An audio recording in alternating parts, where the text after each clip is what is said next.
The major scale. As many would know, it's the most popular scale in Western music, but despite being well known, its depth isn't as well understood by the masses, and it is deep. So deep that I certainly can't claim to understand everything, but all that means is that there's a lot to explore here. So let's get started. Perhaps the most notable aspect of the major scale is its popularity in Western music, so that will be our focus for today. Though to find that, we'll also be exploring how it's made, what it is and what it's not, and also its relation to the 7 church scales. Let's pick up from what we explored in last week's video. The pentatonic scale can be found simply by going up in fifths 4 times, starting on the note that you want to be the root.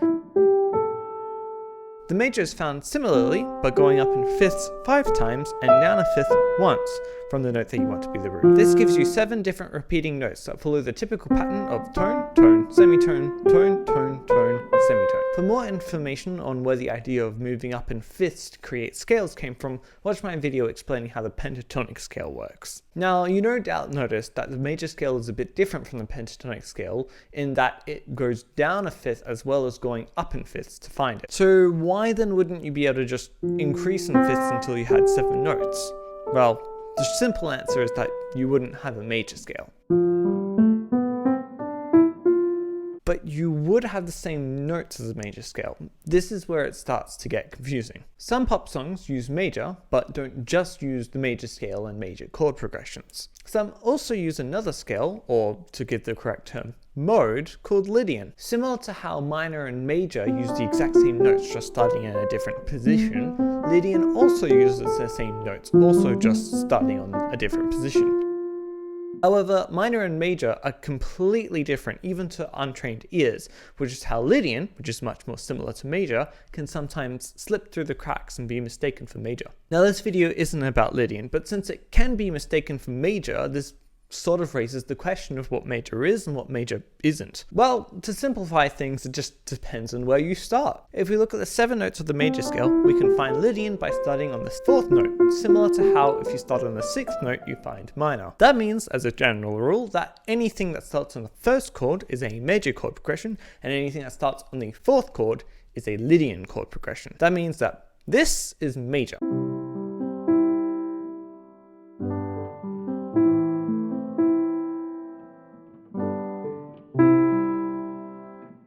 And this is Lydian.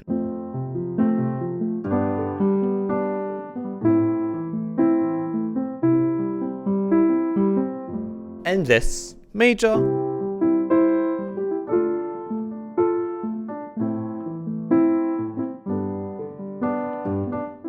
And this, Lydian.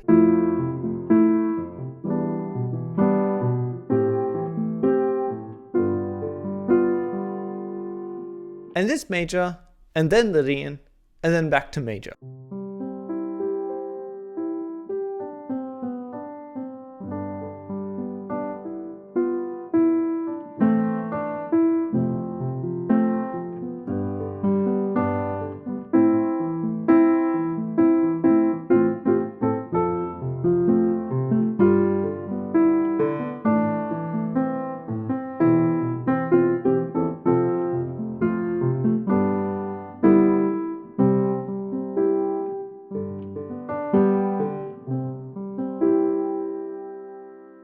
They are similar, but they are distinctively major and Lydian chord progressions. This underpins what major is and what major isn't.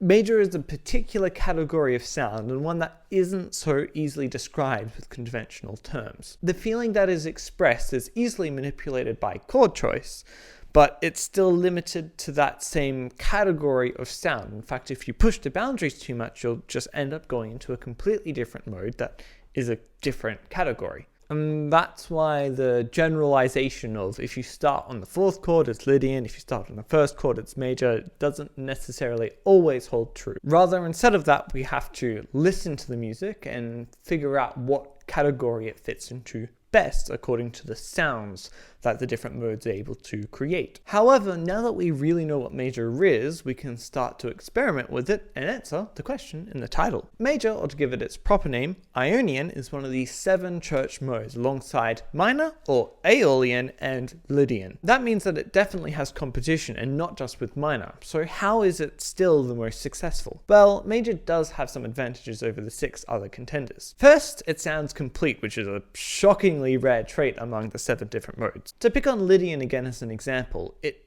tends to push forward, which means it's excellent for choruses, but it always seems to push forward. That means it never ever really sounds complete when you end the song with it. It has to lean on major or minor in order to sound finished.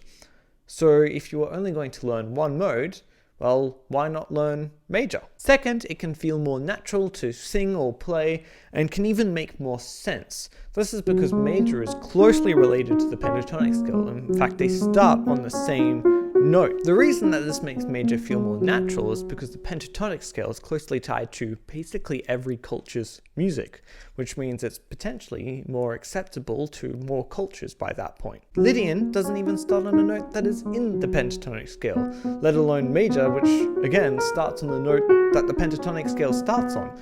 And third, the sound is more suitable for more pieces of music. Many pieces of music these days are put behind either song or narrative, and major is just a mode that can express a lot of different emotions that those songs might want to convey.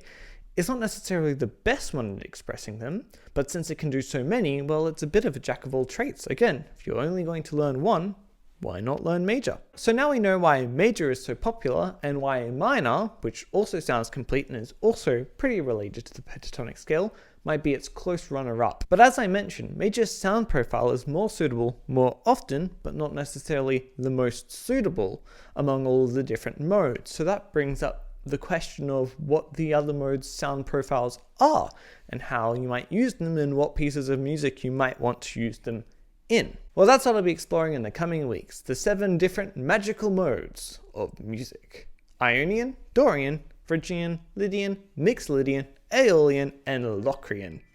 Locrian.